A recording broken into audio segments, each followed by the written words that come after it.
So I wanted to really focus this talk on one big question, and that's the question, can we actually still hope to eliminate malaria in Asia now that artemisinin resistance has emerged in the region? And it's worth just looking at that from different aspects and seeing what we can do to give it the best chance it has. Just looking at what's happened before, the impact of drug resistance, previous rounds of drug resistance, which John mentioned in his talk. If you look at, for instance, with the global malaria eradication campaign in the 50s and 60s, one of the key weaknesses that was often cited in that campaign was the reliance on a very small number of tools. And in fact, the resistance developing to DDT put the brakes on people's confidence to eradicate. DDT was used so widely during the earlier eradication campaign, and it certainly caused a huge amount of discouragement when people started to find resistance. Today, this talk is obviously focusing on artemisinin resistance, but certainly within Africa at the moment, the concerns on the resistance to the pyrethroid insecticides, which are used on treated mosquito nets, is another major worry in that region, something we have to look out for in this region, although so far there isn't the same sort of level of concern, and it doesn't seem that there's much sign yet of resistance in the major vectors. And then if you look at the major loss of chloroquine, which came first in Southeast Asia and Latin America, and then later on in Africa, there was very much, as a couple of people during the symposium have already mentioned, there really is evidence that there was increasing numbers of cases and deaths in children as chloroquine resistance increased in that area. So if we look at where we're at the moment in terms of progress within malaria control and elimination, just going back a few years to 2009, and at that time it seemed that malaria had reached a very high point in malaria control. The levels of optimism were extremely high. There were so many presentations where people were showing enormous impact from the increased interventions. We had excellent tools that we could use both to treat and to prevent malaria. Political will was extremely strong and funding was increasing. And yet there were still major obstacles in actually delivering these interventions in some areas, and particularly trying to reach the remotest populations. The funding was always fragile, and there were also, even a few years ago, the first signs that some of these tools may not last, and we really are depending on a small number. Now, it's quite encouraging to see that 4 years later, in 2013, that political will and support are not waning. I actually thought they were starting to, but the signs are that things are going, that it's holding steady at the moment.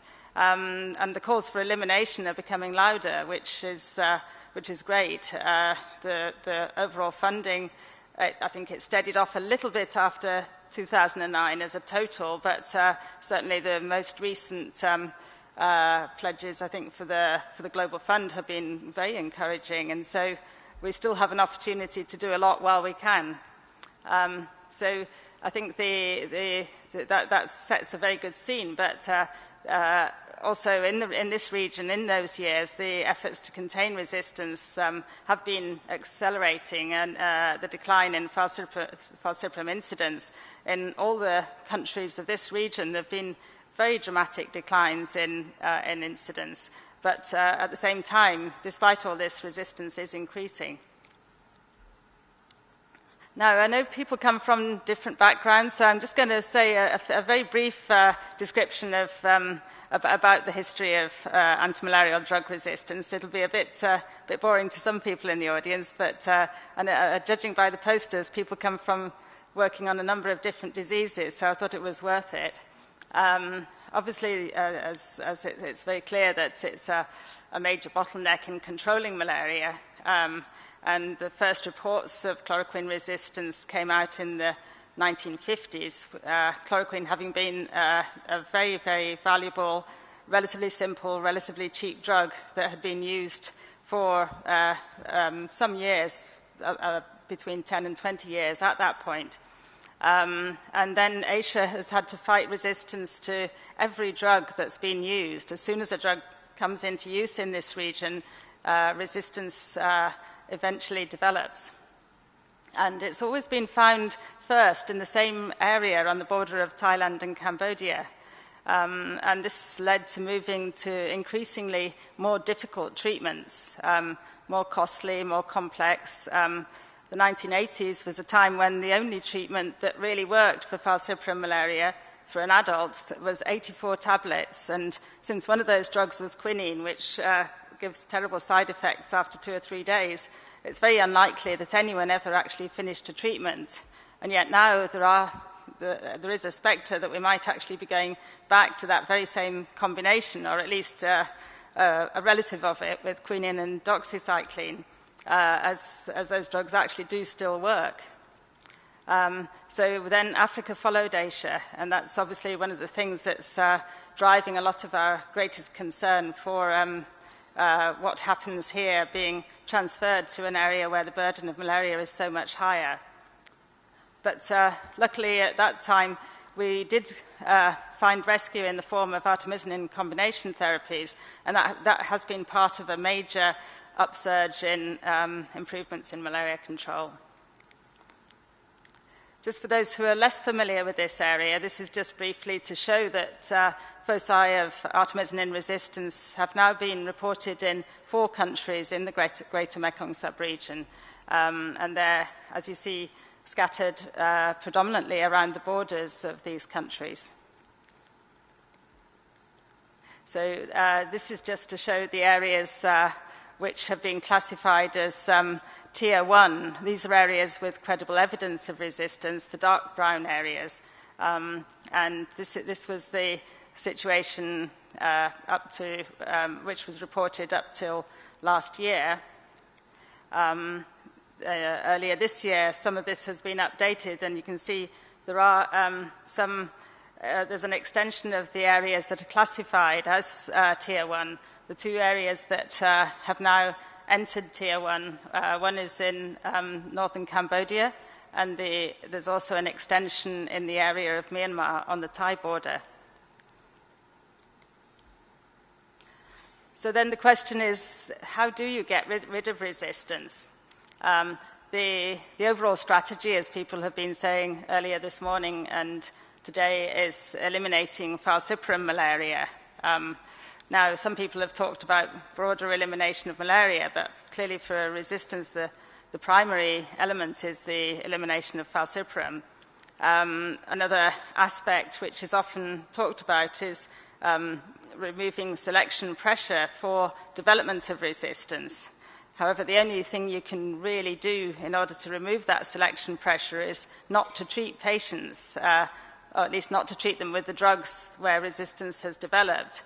And this has become an area of some controversy, particularly now, where we actually don't really have many safe and affordable drugs to choose from. I think some of you are already familiar with WHO's strategy for planning to contain resistance. They have a global strategy that was developed a couple of years ago. And a lot of the ideas within this strategy came from what was being done in this region, where people had been faced with the issue. And so the focus is on these 4 pillars: stopping the spread of the resistant parasites, increasing monitoring and surveillance, and trying to evaluate the threat, improving access to diagnosis and rational treatment with the right drugs, and then investing in research. And that's underpinned by the importance of motivating action, advocacy, resource mobilization. So some of the key areas of focus in trying to contain or eliminate artemisinin resistance are these. Working with mobile and migrant populations. These are the populations which are often considered the most likely to harbour parasites, to carry them from one place to another, but they're also the people who are often most difficult, who have the most difficulty themselves in accessing prevention and treatment. Another big area that I think was just mentioned in the last question was the issue of surveillance. Until we actually know where these resistant parasites are, where the people are, etc., then it's going to be extremely difficult to target our efforts to them. Suppressing monotherapies is another key pillar of the strategies. The idea, as many of you know, is to make sure that you can protect artemisinin by having it combined with a drug that works in a different way. And at the same time, the artemisinin, as a very effective drug up till now, will protect its partner drug. So the use of monotherapies is really going to undermine that. And this means working more closely with the private sector, understanding patient behavior, finding ways of encouraging better use of drugs. Joint action by countries in the region, it's very difficult to consider looking at resistance containment in a single country without looking across the region. And then a newer challenge to address that's come up quite a lot over the last few months, really, which perhaps had not had much attention as part of the strategy a couple of years ago, was that since we are trying to eliminate falciparum malaria in order to respond to resistance, then you really do have to think more about the problem of asymptomatic and low density of parasite carriers and how to address these. And that's something I think that's taken a lot of people by surprise as an area that they hadn't really covered in their thinking on strategies until recently. So what is being done? There's obviously a call for more action. WHO has launched an emergency response plan. This is a very good framework for action with a very useful set of recommendations. It's not, though, an action plan that gives all the details about the priority interventions for implementation, and countries need to know exactly what it is they need to do. There's the new initiatives which were referred to earlier. So this is just showing some of the efforts that have been made. I mean, the first areas that really were identified as having a problem and have been mounting a response are Thailand and Cambodia, and particularly around the borders between them, and that they've been undertaking artemisinin resistance containment efforts now since 2009, and they've got additional support now from the Global Fund. And then more recently, Myanmar and Vietnam have joined in with, as resistance was discovered there too. So as you see, it's all quite recent. So everybody's really learning what to do. The information base for figuring out if anything's working is very fresh and rather small at the moment. The joint assessment did conclude that, as far as they could see after the first 2 or 3 years, that a good start had been made in trying to address artemisinin resistance. And there was already some impressive impact as measured by reductions in incidence of malaria in the affected regions, but also looking at the coverage of the interventions and the intensity of the services. It seemed that there was, at that time, that what was set out in the global plan was an appropriate response, although some adaptation may be necessary. I think people are starting to continue to think, are we using the right strategies? And it's this thing that John was mentioning about, do we just need to do more and better, or do we need to be looking at new tools? I mean, in some ways, whether it's useful to actually debate those as two separate issues. I mean, to me, it seems that you have no choice but to do both if you can, and if you could afford it. So it does seem, though, that there's still not enough really being done. with the sort of levels of quality and intensity that we actually need, because we really don't have very much time in which to make this happen. Funding is always limited. There has been, obviously, as you saw in the earlier slide, there's been quite a lot of investment in artemisinin resistance efforts, but there's still gaps, there's still uncertainties in the funding as well.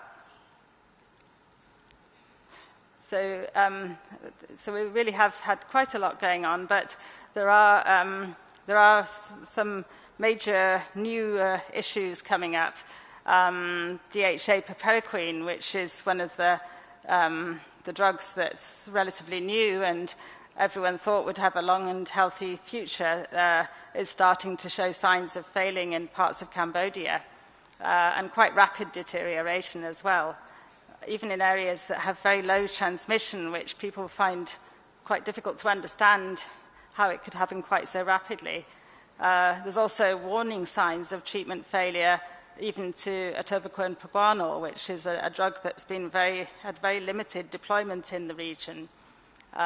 There's concerns that there could be, then this is just a risk, but there could be cross-resistance between two of the partner drugs that are being considered, piperacin and pyronaridine. And basically, there aren't any promising drugs in the very short-term pipeline. The one exciting thing, which I think people will be hearing more about at this meeting and in other sessions, is that there has been a search, a very intense search for a molecular marker that would actually show us directly which parasites are resistant, and they seem to have found one at last. And so that's really going to help us. It's going to mean that we're much less working in the dark than we have been up until now. We can actually track where if artemisinin resistance is spreading and how quickly that's happening. So there's quite a number of implications of this situation, and we can't be complacently relying on current tools forever. Have to keep that pipeline fuller than it is at the moment. And we also are going to lose good tools more quickly if we don't take system strengthening and regulation seriously. Although it was quite interesting, I think in one of John's slides he was showing some of the elements which he described as the reasons why elimination may be possible in Asia, the special features of Asia that would enable elimination, and there was a couple related to strong health systems, economic development, increasing peace, and yet despite the fact that the region is enjoying in many ways all three of those, it's just at this time that we start to see this increase in resistance. So it's quite interesting that those factors don't seem to be the ones that are driving resistance, which is very interesting. One thing that a lot of people worry about is whether we're missing the main target. We don't know enough about the routes of spread of resistance. When the resistance response activities started in 2009, they were designed before that in 2008 mainly. The big question was how widely do we start the containment activities, and in the end, I think the decisions were made partly on just how much people could afford to do and how much they dared to spend, rather than necessarily having enough of a sort of boundary of work beyond the area where resistance had been confirmed. Also, I think there's the issue of how to support catch-up towards elimination in Myanmar. It's the malaria incidence has been considerably higher than other countries in the Greater Mekong sub-region, and it really is important to catch up with the other countries so that there isn't a major pool of potentially resistant parasites to reinvade. So it's often useful to ask ourselves now whether we set our sights too low in the first years of the response. But I thought it might be interesting to consider some of the things that could happen if we abandon the artemisinin resistance response. People have sometimes thought maybe this is just too much effort in an area where actually malaria is much less of a burden than in Africa. So people question sometimes, why do we invest so much funding here when actually we could be getting much more benefit from investing more where there's more malaria? Or the countries themselves would sometimes understandably feel that they should be investing their own resources in control of other diseases which are of more immediate concern to them. So some of the things that would happen is obviously we'd have to return to non-artemisinin combination therapies, and we don't really have a lot of choice as to what those would be. As I mentioned, atovaquone proguanil, hugely costly. It wouldn't be a good drug to lose because it's an extremely effective prophylaxis drug. At the moment, if it is used, it's used with directly observed therapy, and that adds to the price. And there are concerns that if you used it on its own, that would be lost very quickly also. And the other one is going back to our old friend 7-days quinine together with doxycycline. So we would find costs to the patients would be rising again as patients suffered multiple attacks of malaria, and the economic burden would go up. This could affect tourism, and also the hopes of actually eliminating malaria in the area would be lost as well, and we could start to see investment falling off. And also there's the issue of the threat of spread to Africa. On the other hand, if we do invest in artemisinin resistance containment, there's not really much to lose from doing this, apart from the fact that it's rather expensive. But the bill is actually not that dramatic, and it's a case of building on the programs to strengthen control. Hopefully, it would mean that we would actually achieve malaria elimination faster.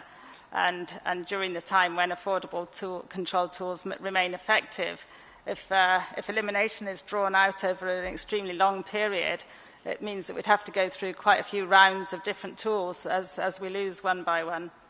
And then, obviously, extending the useful life of the drugs that we have increases the return on the development costs of those drugs, which are extremely high, and means that we preserve the investments we've already made. There are lots of synergies between containment and elimination.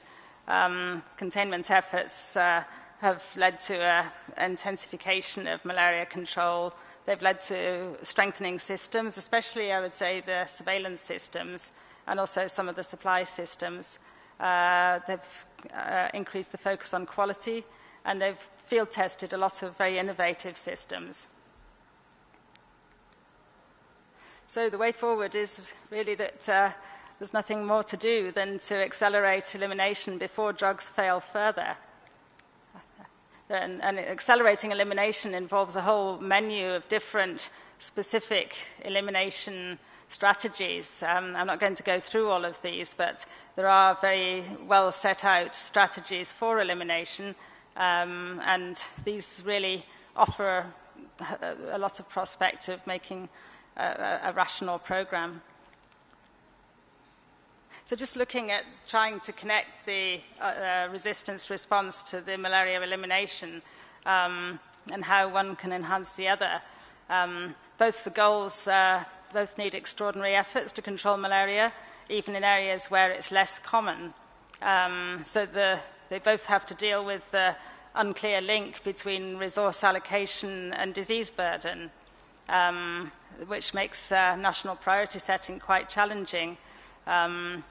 In fact, in Cambodia, I think one of the reasons that the resistance response was supported quite strongly was because it came at a time when national leadership was calling for general malaria elimination, and that was very much a trigger for supporting particular resistance containment activities. So there's a lot of beneficial side effects of doing resistance work for elimination. The surveillance improvements that have been tested, and you'll be hearing more about those after coffee, so I'm not going to go into them in any detail in this talk. Working more clearly and effectively with the private sector, learning to work with mobile populations. I think people are still learning a lot, and it's an area that still has created a lot of challenges and some answers, but there's still a long way to go in that area. Both of them need a real obsession with timely, local, and accurate information, and also use of that information, much more than has been normal in recent years. And obviously, it's important that this obsession with information doesn't actually slow down the response by inhibiting action until you've got the information, but a sensible balance is needed there. And obviously, they do both need to link the surveillance with timely, effective responses. Just a couple of examples of Malaria Consortium's role in the resistance, response, and elimination. The areas where we're focusing are on the surveillance, monitoring and evaluation, and implementation research, as well as quite a bit of work on behaviour change communication and on advocacy. In the research, we're focusing really on research to improve delivery of existing and potential interventions, as well as testing new systems and innovative tools and strategies. And then just trying to get a better information base for moving forward. We've developed a big interest in much broader and deeper epidemiological monitoring as a basis for dealing with artemisinin resistance. And that's partly because we do need to move towards much more targeted programs, need better local data to do that. We also realized just how little we know about and understand about low-level malaria transmission in Southeast Asia. A lot of assumptions are really being questioned these days.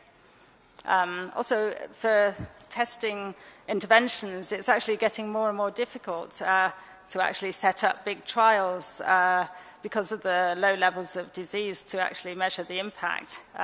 So the way we're looking at it at the moment in a number of cases is rather to undertake long-term, small area, very intensive monitoring, trying to get a real picture of what's going on by collecting information on all the potential causative elements, and then just trying to interpret what's going on in relation to the interventions being used. I'm just going to give one small example of some early results from this type of work that we've been doing in Pailin area in Western Cambodia, which is the area where much of the first reports of resistance have come from. It's a small example, but I think it raises a few interesting and challenging points. This was a small household survey in this area. The idea is that these household surveys aren't large, but they'll be repeated on a regular basis. And one of the things that it really illustrates is just how low the malaria prevalence is in the area that we're working. This is prevalence as measured by microscopy. Obviously, different tools give different prevalences, but it was only 0.2%. And that was all Vivax, which is not so worrying for resistance. The coverage of interventions was impressively high. It seems that in that part of Cambodia, the national program has really achieved what it was aiming for, which was real universal coverage. So 97% of all households had at least one net, long-lasting net or a treated net. 90% of them owned at least two nets. And the average number of nets in each house was 4.2. So that meant that for households with at least one net for every sleeping place, that was 86% of the houses. And so they've reached a proportion of households with at least one net for every two people, which is the target of 82%. And the worrying thing was that when they were finding out who'd been sleeping under the nets the night before, that was only 53%. That was just looking the one night before, but there clearly are issues of trying to do something to improve actual use of the nets. They did get more information on reasons for not using the nets the night before, and it seems actually the main reason was absence of the people. The levels of population mobility there are extremely high, and so they found that out of every household, on average, 2 members had been travelling to the forest in the previous 6 months. And I think the average duration of time spent in the forest on the last trip was quite long, 26 nights. A lot of people did use hammocks, but a lot reported fever while in the forest. So it's delving down into this detail that can really help to get a sense of just how feasible some of the strategies are. Then I think one of the things that is particularly interesting in thinking about what's going to happen as countries move towards elimination and how that relates to responding to artemisinin resistance is trying to understand why did artemisinin resistance arise when malaria is now so low. In the past, when we found resistance developing to earlier drugs in that same area, it was always said we were always told it was because the forest there was very dense, there were people travelling to the forest, the local malaria transmission rates were very high, and yet now that doesn't seem to be the case. So trying to understand what's really going on there is quite challenging.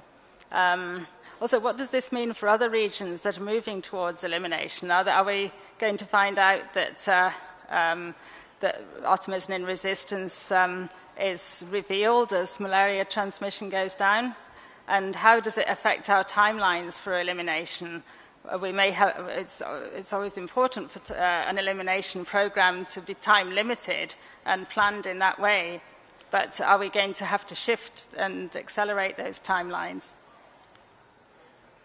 I think I'm not going to go into too much detail about the malaria surveys, but there have been a whole series of surveys being undertaken within the Greater Mekong sub-region countries over the last few years, well, about 10 years, and a big body of knowledge is developing as to what's actually happening at household level. This was just an example of some of the results that were coming out of the survey last year in Myanmar, looking at access to healthcare. And it was interesting to find that people actually did seek treatment very rapidly for fever, with more than 66% actually going and seeking treatment on the same day.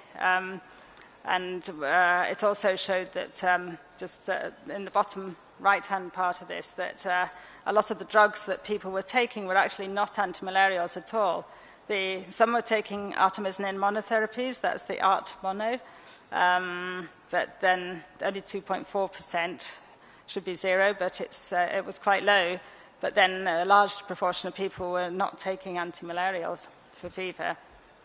And then one thing that we found was that about 65% of people would go to seek treatment in the public sector in the areas that were surveyed, and 30-odd% in the private sector. And this helps us to work out how to actually ensure rapid access to treatment. Some of the work that we're doing on in the region on this is supported by the USAID PMI CDC, where we're working on a 5-year grant with partners to strengthen monitoring and evaluation and surveillance in the region. And we're hoping that this will actually be a good sort of basis for trying out a number of innovative methods for guiding our transition to pre-elimination where there is resistance. So I'd like to just conclude with what I would have voted if I'd been voting in the election that they had this morning on whether elimination of artemisinin resistance is possible. And I think that it's still feasible in the region to eliminate malaria in general, but only if time is not lost in moving forward. We don't have that long to do it with the tools we know, and if we don't do it soon, we'll have to slow down, find new tools, and then we'll lose the momentum. Steady investment is essential. A lot of time has been lost at one or 2 points in the fight against artemisinin resistance because funding has taken time to come forward. It could have been worse, I have to say, but certainly at the very beginning when it was realized something needed to be done, it took 1.5 to 2 years before things were actually moving. It can only be done if the information that's used as the basis is accurate and timely and, most importantly, shared. The strategies have to be tested and they have to be sound. The level of commitment needed for this is much higher than we're used to expecting from people. It really does need both a driven workforce, some level of incentives for everyone who's got a role in malaria control and elimination to play that role, as well as getting commitments in the people living in the villages who are seeking treatment and prevention. And really there does need to be a fast-track elimination in areas with artemisinin resistance. Thanks very much.